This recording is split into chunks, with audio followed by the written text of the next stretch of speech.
Cazadores de sombras, los orígenes, Ángel Mecánico, Cassandra Clare. Canción del río Támesis.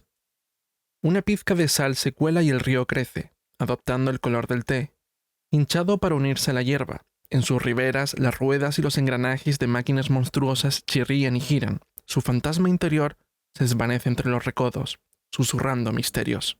Todo minúsculo engranaje dorado tiene dientes. Toda gran rueda mueve un par de manos que sacan el agua del río, la devoran, la convierten en vaho, compelen la gran máquina a acelerar bajo la fuerza de su disolución. Despacio, la marea sube y corrompe el mecanismo. Sal, óxido y limo relantizan las piezas. Por las orillas, los tanques de hierro se mecen hasta sus amarres, con el hueco tañido de una gigantesca campana de bombo y cañón, que grita como una lengua de trueno bajo la que fluye el río. Elka Clock. Prólogo. Londres, abril de 1878. El demonio explotó salpicando y corrientrañas. William Herondale retiró la daga que sujetaba, pero era demasiado tarde. El viscoso ácido de la sangre del demonio ya había comenzado a corroer la brillante hoja. William soltó una maldición y lanzó el arma lejos. Esta cayó sobre un sucio charco y comenzó a humear como una cerilla recién apagada. El demonio, claro, había desaparecido. De regreso al infernal mundo, fuera cual fuera, del que había venido, aunque no sin dejar asquerosos restos tras él. «Jem», llamó Will mientras se volvía. «¿Dónde estás? ¿Has visto eso? Lo he matado de un golpe. No está nada mal, ¿verdad?» Pero no hubo respuesta a su llamada. Solo unos instantes antes, su compañero de cacería se encontraba tras él en aquella calle húmeda y retorcida, guardándole las espaldas. De eso Will estaba seguro, pero en ese momento estaba solo entre las sombras. Frunció el ceño, molesto. Era mucho menos divertido alardear sin que Jeff estuviera delante para oírle. Miró hacia atrás, hacia donde la calle se estrechaba y formaba un pasaje que acababa a lo lejos, en las aguas negras y jadeantes del Támesis. Al fondo, Will llegaba a ver las oscuras siluetas de los barcos amarrados, un bosque de mástiles como un manzanar deshojado. Ni rastro de Jem por allí. Quizá hubiera vuelto a Narrow Street en busca de una mejor iluminación. Will se encogió de hombros y volvió por donde había llegado. Narrow Street atravesaba Limehouse, entre los muelles del río y las superpobladas barriadas que se extendían por el oeste hacia Whitechapel. Era una calle estrecha, flanqueada por almacenes e inclinados edificios de madera. En aquel momento se hallaba desierta. Incluso los borrachos que solían tambalearse de regreso a casa desde The Grapes, un poco más arriba, habían encontrado ya algún sitio donde desplomarse para pasar la noche. A Will le gustaba Limehouse, le gustaba la sensación de estar en el extremo del mundo, donde los barcos partían todos los días hacia puertos inimaginablemente lejanos. Que fuera el área por donde acostumbraban a rondar los marineros y por tanto estuviera llena de garitos de juego, fumadores de opio y burdeles, tampoco le iba mal. Era fácil perderse en un sitio así. Ni siquiera le importaba el hedor, humo y suciedad, sogas y alquitrán, especias exóticas mezcladas con el olor del agua del río Támesis. Mientras miraba a un lado y al otro de la vacía calle, se pasó la manga del abrigo por la cara, tratando de limpiarse el licor que le picaba y le quemaba la piel. La tela quedó manchada de verde y negro. También tenía un corte en el dorso de la mano. Un corte feo. Le iría bien una runa curativa. Una de las de Charlotte a poder ser. Ella era especialmente buena con los iraches. Una silueta se despegó de las sombras y fue hacia Will. Él dio un paso adelante y se detuvo.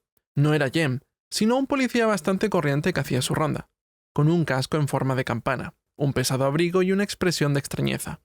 Miró a Will, o mejor, a través de Will. Por muy acostumbrado que estés al glamour, siempre resulta extraño que miren a través de ti como si no estuvieras allí. Will sintió el repentino impulso de hacerse con la porra del guardia y observarle mientras el hombre daba vueltas en redondo, tratando de averiguar a dónde habría ido a parar, pero Jem lo había regañado las pocas veces que había hecho eso antes. Y aunque Will nunca había llegado a entender las objeciones de Jem en ese asunto, no valía la pena hacerlo enfadar. El policía se encogió de hombros y parpadeó al pasar frente a Will, meneando la cabeza y mascullando algo sobre dejar la ginebra antes de que realmente empezara a ver visiones. Will se apartó para dejarle pasar. Luego lanzó un grito. «¡James Carstairs! ¿Dónde estás, bastardo desleal?» Esta vez obtuvo una débil respuesta.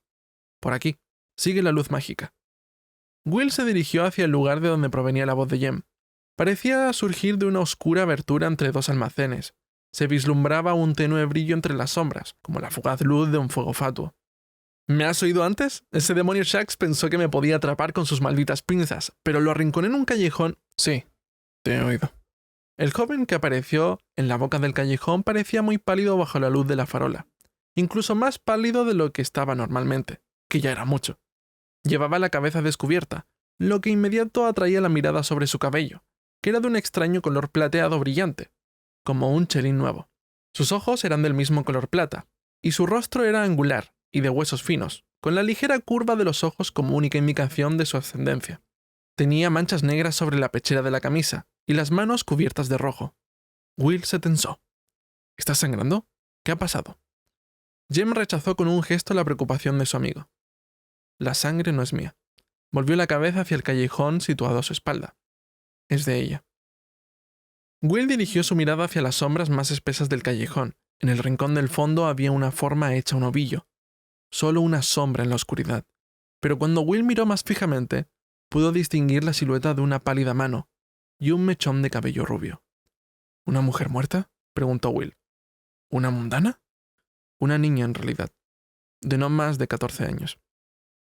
Al oír aquello, Will maldijo a todo volumen y sin miramientos. Jem esperó pacientemente a que acabara. Si hubiéramos pasado por aquí un poco antes, soltó Will finalmente. Ese maldito demonio... Eso es lo curioso. No creo que esto sea obra del demonio. Jem frunció las cejas. Los demonios Shax son parásitos. Parásitos de nidada. Habría tratado de arrastrar a su víctima a su cubil para ponerle huevos en la piel mientras aún seguía viva. Pero a esta niña la han apuñalado repetidas veces. Y tampoco creo que sucediera aquí. La sangre que hay en el callejón no es suficiente. Creo que la atacaron en otra parte, y luego se arrastró hasta aquí para acabar muriendo a causa de las heridas. Will tensó la boca. Pero el demonio Shax, te lo estoy diciendo, Will. No creo que haya sido el Shax. Creo que el Shax la estaba persiguiendo, cazándola por algo, o para alguien. Los Shax tienen un sentido de olfato muy agudo, aceptó Will. He oído que algunos brujos lo usan para seguir el rastro de los desaparecidos. Tienes razón. Parecía estar moviéndose con alguna extraña intención. Miró más allá de Jem, a la triste pequeñez de la forma acurrucada en el callejón. Has encontrado el arma, ¿verdad? Aquí la tengo. Jem se sacó algo de la chaqueta, un cuchillo, envuelto en un trapo blanco. Es una especie de misericordia, o una daga de caza. Mira lo fina que es la hoja. Will la cogió. La hoja era realmente fina y acababa en un mango de hueso pulido. Tanto la hoja como el mango estaban manchados de sangre seca. Frunciendo el ceño, pasó la parte plana de la hoja sobre la áspera tela de su manga y la limpió, frotándola, hasta que un símbolo, grabado a fuego en la hoja, se hizo visible. 2 serpientes que se mordían mutuamente la cola, formando un círculo perfecto. «Uroboros», exclamó Jem, acercándose más para ver bien el cuchillo. «Uno doble. ¿Qué crees que significa?» «El fin del mundo», contestó Will sin dejar de mirar la daga, mientras una leve sonrisa jugueteaba en sus labios. «Y el principio». Jem frunció el ceño. «Entiendo la simbología, William. Me refiero a qué crees que significa su presencia en esta daga». El viento del río alborotaba el cabello de Will, quien se lo apartó de los ojos con un gesto de impaciencia y continuó observando el cuchillo. «Es un símbolo alquímico, no de un brujo o un subterráneo. Eso suele significar humanos. La clase de estúpido mundano que cree que tontear con la magia es su pasaporte a la fama y la fortuna. De aquellos que suelen acabar como un montón de harapos ensangrentados en medio de algún pentáculo». Jen parecía muy lúgubre. «De esos a los que les gusta rondar por partes subterráneas de nuestra hermosa ciudad». Después de envolver de nuevo la daga en el pañuelo, Will se la metió en uno de los bolsillos de la chaqueta. «¿Crees que Charlotte dejará que me encargue de la investigación? ¿Crees que se puede confiar en ti en el submundo?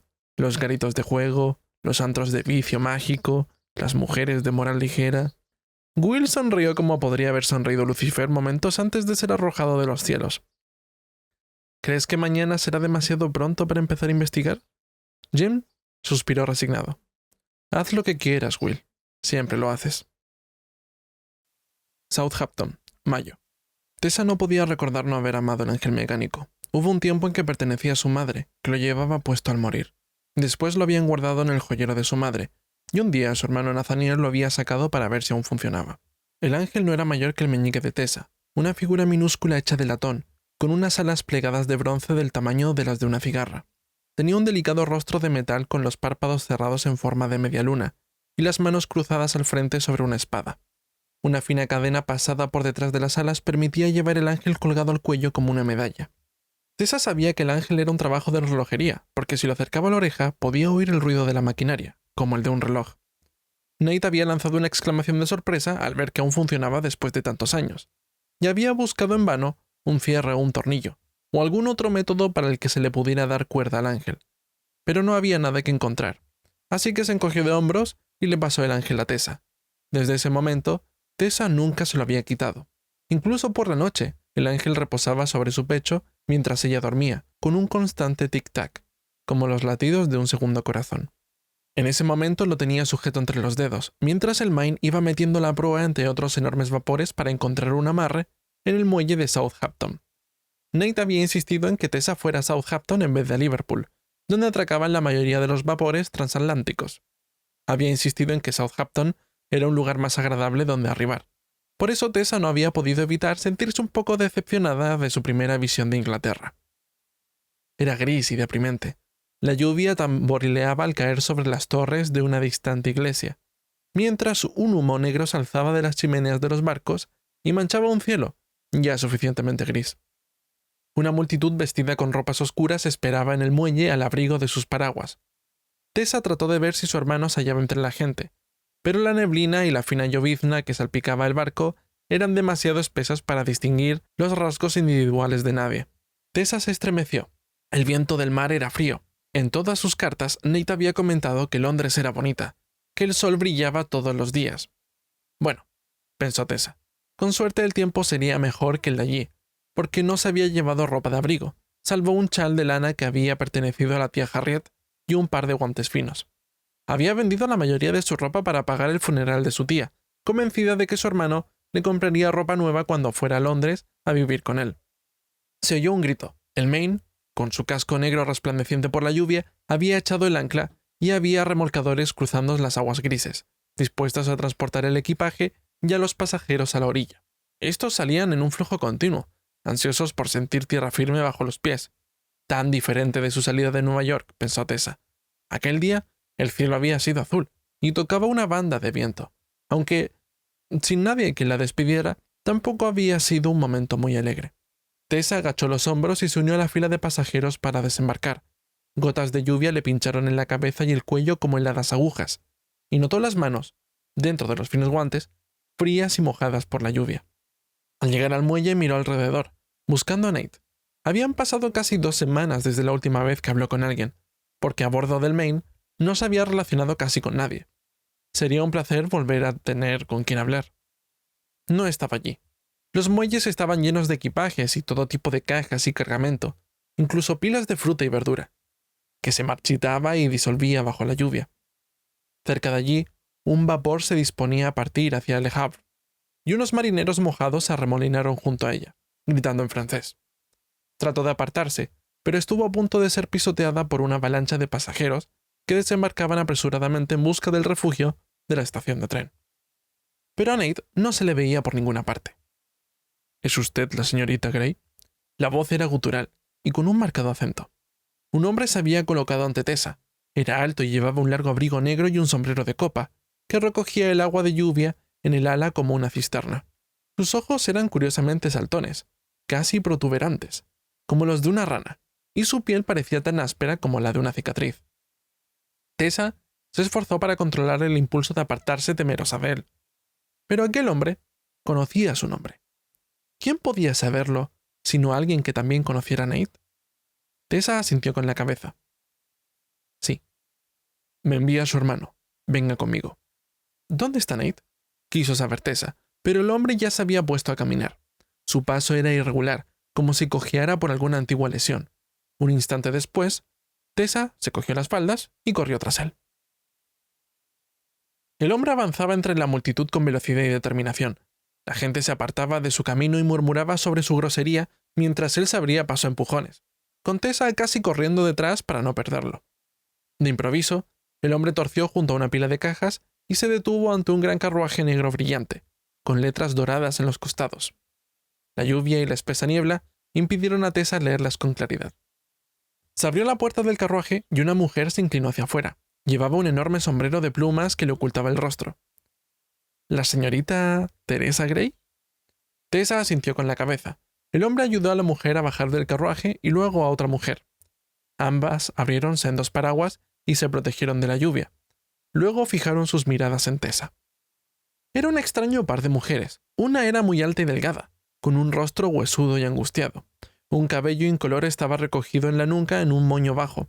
Llevaba un vestido de seda violeta brillante, salpicado aquí y allí por gruesas gotas de lluvia y guantes violeta a juego.